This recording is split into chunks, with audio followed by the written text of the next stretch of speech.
Hi friends, நாம் இந்த வீடியோவில் அச்சரப்பாக்கத்தில் இருக்க மழைமலை மாதா கோயில் பற்றி தாங்க பார்க்க போகிறோம். இந்த சர்ச் வந்து பார்த்தீங்கன்னா ஒரு மலை மேலே இருக்கும். ஸோ கீழேயுமே ஒரு சர்ச் இருக்கும், மேலேயுமே வந்து சின்ன சின்ன கோயில்களாக இருக்கும். இதை தான் நம்ம இந்த வீடியோவில் பார்க்க போகிறோம். நம்ம சேனலில் ஃபஸ்ட் டைம் பார்க்குறீங்க அப்படின்னாக்கா சப்ஸ்கிரைப் பண்ணிக்கோங்க. வாங்க வீடியோவை டீட்டெயிலாக பார்க்கலாம். இந்த கோயில் பார்த்தீங்கன்னா திண்டிவனத்துலேருந்து ஒரு 30 கிலோமீட்டர் தூரத்தில் தாங்க இருக்குது. மேல்மருவத்தூர்லேருந்து ஒரு 2 கிலோமீட்டர் முன்னாடியே வந்துடும். நீங்கள் சென்னை பஸ்ஸில் ஏறினீங்கன்னா அச்சரப்பாக்கில் வந்து ஸ்டாப்பிங் இல்லை அப்படின்னு சொல்கிறாங்க. அதனால நீங்கள் வேறு ஏதாவது ஒரு பஸ்ஸில் தான் வரணும். மதுராந்தகம் அப்படி இல்லைன்னா மேல்மருவத்தூர் இந்த மாதிரி பஸ்ஸில் ஏறினீங்கன்னா உங்களுக்கு அச்சரப்பாக்கில் நிறுத்துவாங்க. சென்னையிலேருந்து வரீங்க அப்படின்னாக்கா நீங்கள் மேல்மருவத்தூர் இறங்கிட்டு அதுக்கப்புறம் அங்கேருந்து ஒரு லோக்கல் பஸ்ஸை பிடிச்சி வர மாதிரி இருக்கும். இந்த கோயில் வந்து பார்த்தீங்கன்னா பஸ் ஸ்டாப்லேருந்து ஒரு கிலோமீட்டர் நடந்து வர மாதிரி இருக்குங்க. ஸோ வந்ததும் வந்து பார்த்தீங்கன்னா உங்களுக்கு என்ட்ரன்ஸ்லேயே நிறைய கடைகள் எல்லாமே இருக்கும். நீங்கள் மெழுகுவர்த்தி வேறு ஏதாச்சும் பூஜை ஜாமான் வாங்கணும் அப்படின்னாக்கா வாங்கிக்கிட்டு உள்ளே வந்துடலாங்க. நம்ம உள்ளே வந்ததும் பார்த்தீங்கன்னா மெயின் சர்ச்சை பார்க்கலாம். ஸோ இதுக்கு பின்னாடி தான் வந்து மலை இருக்குங்க.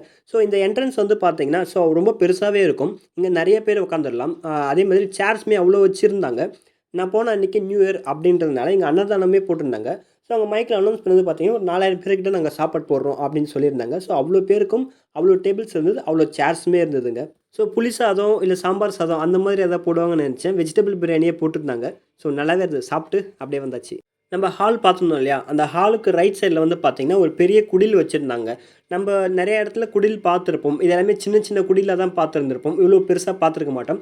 ஸோ நான் பார்த்த ஒரு மிகப்பெரிய ஒரு குடில் அப்படின்னா இது தாங்க.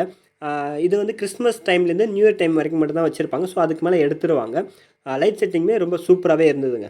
இந்த குடிலுக்கு பேக் சைடு வந்து பார்த்திங்கன்னா நிறையா வாத்து இருந்தது, முயல்லாம் வச்சு நிறையா ஒரு ரோ ஃபுல்லாகவே வச்சுருந்தாங்க. கிளிகளுமே இருந்ததுங்க. ஸோ அதையும் நீங்கள் பார்க்கலாம். மிஸ் பண்ணாமல் கண்டிப்பாக பாருங்கள். மெயின் சர்ச்சுக்கு ரைட் சைடில் வந்து பார்த்தீங்கன்னா விஸ்வாச கோபுரம் இருந்ததுங்க. அது மேலே ஏற விடுவாங்க அப்படின்னு நினச்சோம். ஆனால் மேலே ஏறத்துக்கு அலோ பண்ணலை. கீழே மட்டும் பார்த்துட்டு வந்துடலாம். வெளியில் வந்து பார்த்திங்கன்னா பெரிய பார்க்கிங் இருக்கும். இங்கேருந்து நீங்கள் மலையுமே வந்து நல்ல வியூ பாயிண்டில் நீங்கள் பார்க்கலாம். கீழே இருந்து மேலே பார்க்கலாம். அந்த விஸ்வாச கோபுரத்தை பார்த்து முடிச்சுட்டு நம்ம மெயின் சர்ச்சுக்கு பக்கத்தில் இருக்கிற மலை மேலே ஏற ஆரம்பிக்கலாம். ஸோ அங்கே தான் வழி இருக்குது. மெயின் சர்ச்சுக்கிட்ட வந்து பார்த்திங்கன்னா ஜீசஸ் சிலையுமே இருக்குதுங்க. அங்கே வந்து மெழுகுவர்த்தி ஏற்றி வச்சு ப்ரேயர் பண்ணிவிட்டு எல்லாருமே வந்து படியேற ஸ்டார்ட் பண்ணுவாங்க.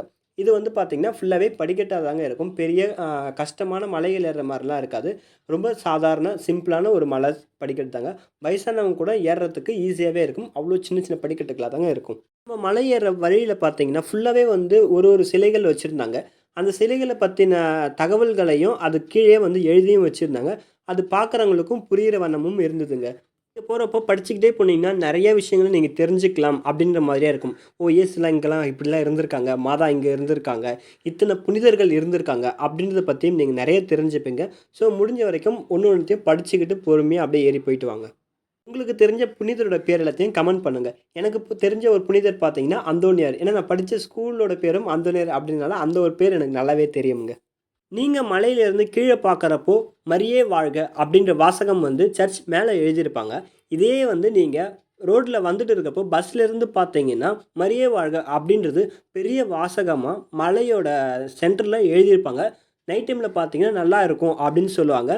நீங்கள் போகிறப்போ பாருங்கள். நான் போனப்போ பகல் அப்படின்றதுனால அந்த லைட்னிங்கோடு நான் பார்க்கல. ஸோ நார்மலான ஒரு கோட்ஸ் தான் பார்த்தேன். ஸோ நீங்களும் கண்டிப்பாக அதை மிஸ் பண்ணாமல் வர வழியில் அதை பாருங்கள். மலை ஏறுற வழியில் வந்து பார்த்திங்கன்னா நிறைய சின்னதாக நிறைய கோயில் வச்சுருப்பாங்க. ஸோ அதையுமே நீங்கள் பார்த்துக்கிட்டே போகலாம்.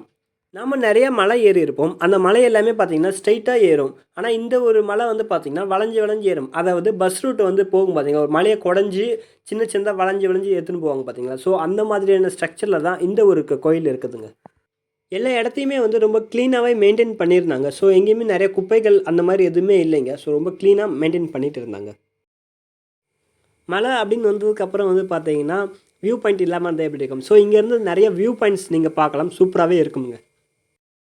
நம்ம மேலே ஏறி வந்ததும் லெஃப்ட் சைடில் வந்து பார்த்திங்கன்னா பெரிய ஜீசஸ் சிலையே இருக்குதுங்க. இந்த ஜீசஸ் சிலை கீழேருந்து பார்த்தாலுமே தெரியும். இந்த ஜீசஸ் சிலைக்கு ரைட் சைடில் வந்து பார்த்தீங்கன்னா அந்த கல்யாணம் ஆகலை, குழந்த பிறக்கல அப்படின்றவங்க வேண்டிக்கிறவங்களாம் வந்து இருக்காங்க இல்லையா. ஸோ அவங்க வந்து தொட்டிலாம் கட்டி வைப்பாங்க. நம்ம மோஸ்ட்டாக இந்து கோயிலில் பார்த்துருப்போம். கிறிஸ்டின் கோயிலில் பார்த்தது எனக்கு ரொம்ப புதுசாக இருந்தது. ஸோ அவங்களுமே இந்த பழக்கங்கள் வச்சுருக்காங்க அப்படின்றப்போ. ஸோ அதோட இன்னொன்று வந்து பார்த்திங்கன்னா நீங்கள் பார்க்குற அந்த வீடு கட்டி வைக்கிறது தாங்க.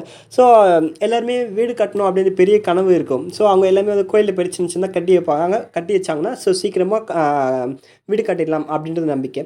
ஸோ அது வந்து பார்த்திங்கன்னா இத்தனை பேருக்கு இவ்வளோ பெரிய இயக்கங்கள் இருக்குது அப்படின்றது நான் எங்கே போனதும் தெரிஞ்சுக்கிட்டேங்க. மேலே வந்து பார்த்திங்கன்னா லெஃப்ட் சைட் போனீங்கன்னா இன்னொரு ஜீசஸ் சிலையுமே இருக்குதுங்க. ஸோ அங்கே வந்து பார்த்தீங்கன்னா ஜீசஸ் சிலை மட்டும் இல்லாமல் அங்கே ஒரு சின்ன ஒரு சர்ச்சுமே இருக்குது. ஸோ நம்ம அந்த இடத்தெல்லாம் பார்த்துட்டு ஸோ அதுக்கப்புறம் கீழே இறங்கி வந்துடலாமுங்க. நம்ம கீழே இறங்கி வந்ததும் கீழே வந்து நிறையா ஜெபமாலைகள், புக்ஸ் விற்கிற கடைகள்லாம் இருக்குது. ஸோ அங்கே போய் பார்த்துட்டு நீங்கள் வாங்கணும்னு விருப்பப்பட்டீங்கன்னா, ஸோ அங்கே போய் வாங்கலாம். நம்ம கீழே இறங்கி வந்ததும் ரைட் சைடில் வந்து பார்த்தீங்கன்னா, ஜெபம் பண்ணுற இடம் அப்படின்ற ஒரு இடமே இருக்குதுங்க. ஸோ இங்கே வந்து அமைதியா தான் இருக்கணும். ஸோ இங்கே வந்து சாப்பிடக்கூடாது அப்படின்ற ரூல்ஸ்லாம் இருக்குது. ஸோ இது பார்க்குறது வந்து பார்த்தீங்கன்னா, நிறையா சிலைகள் இருக்கும். இது வந்து சின்னதா ஒரு பார்க் மாரியே இருக்குங்க. ஸோ சுத்தி வர மாதிரி இருக்கும் இங்க. ஸோ இங்க வந்து நீங்க ஆதாம், ஏவாள் அந்த மாதிரியான ஒரு ஒரு படங்கள்லாம் வச்சு அதோட எக்ஸ்ப்ளனேஷனுமே குடுத்துருப்பாங்க. ஸோ நல்லாவே இருக்கும். ஸோ இங்க ஒரு ரவுண்ட் அடிச்சு, ஸோ இங்க ரிலாக்சேஷன் பண்றதா இருந்தா, இங்க ரிலாக்சேஷன் பண்ணிட்டு நம்ம வந்துரலாம். மாதாவுக்கு ஏன் மழைமலை மாதா அப்படின்ற பேர் வந்துச்சுன்னு பார்த்தீங்கன்னா, ஸோ ரொம்ப வருஷமா இந்த ஊர்ல வந்து மழையே இல்லையாங்க. இந்த மாதாவ வேண்டிக்கிட்டு இந்த மலைய வந்து சுத்தி வந்தாங்களாம். சுத்தி முடிச்சு வர்றதுக்குள்ளாரயே வந்து இங்க வந்து பெரிய மழையே வந்ததாம். ஸோ அதனால தான் இந்த மாதாவுக்கு மழைமலை மாதா அப்படின்ற பேர் வந்திருக்கிறதா சொல்றாங்க. அதுக்கு அடுத்தது பௌர்ணமி, அமாவாசை இந்த மாதிரியான டைமிங்கில வந்து இந்த கோயில் ரொம்ப ஸ்பெஷலா இருக்கும் அப்படின்னு சொல்றாங்க. ஸோ அவ்வளோதான் ஃப்ரெண்ட்ஸ் இந்த வீடியோ. ஸோ இந்த வீடியோ உங்களுக்கு பிடிச்சிருக்கும் அப்படின்னு நான் நம்புறேன். ஸோ இந்த வீடியோ பிடிச்சிருந்தா லைக் பண்ணுங்க, கமெண்ட் பண்ணுங்க. நம்ம சேனல் ஃபர்ஸ்ட் டைம் பார்க்குறீங்கன்னா சப்ஸ்கிரைப் பண்ணிக்கோங்க. ஒரு டிஃப்ரெண்ட்டான ஒரு மாதா கோயில் பார்க்கணும் அப்படின்னாக்கா உங்கள் ஃப்ரெண்ட்ஸுக்கு இந்த வீடியோவை ஷேர் பண்ணுங்க. ஸோ கண்டிப்பாக விசிட் பண்ணுங்க. நல்லாயிருக்கும். Thank you.